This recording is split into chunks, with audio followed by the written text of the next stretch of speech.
In the vast grasslands of the African savannah, there lived a rhinoceros named Rocco. Rocco was a magnificent creature, with a thick gray hide and two large horns protruding from his snout.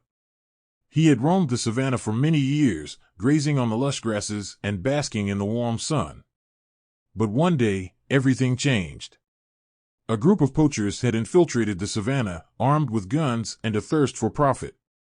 Rocco had never encountered humans like these before, and he was caught off guard as they shot at him with tranquilizer darts. The next thing Rocco knew, he was waking up in a cramped and dark cage.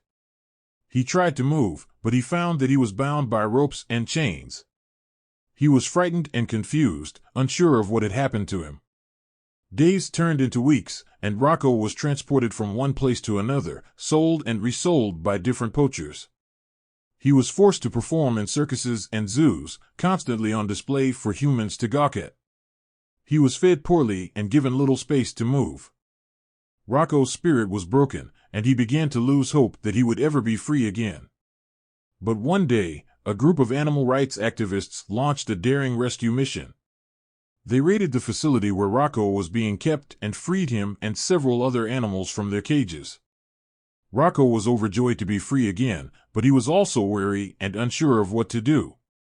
The activists brought Rocco to a sanctuary, a vast expanse of land where he could roam freely and safely.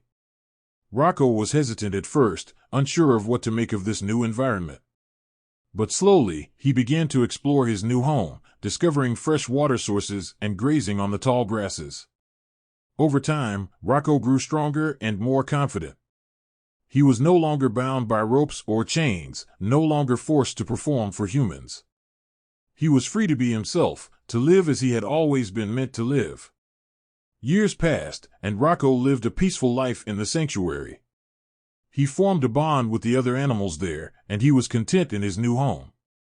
He never forgot the trauma he had endured at the hands of the poachers, but he had found a way to move on and find happiness in his new life.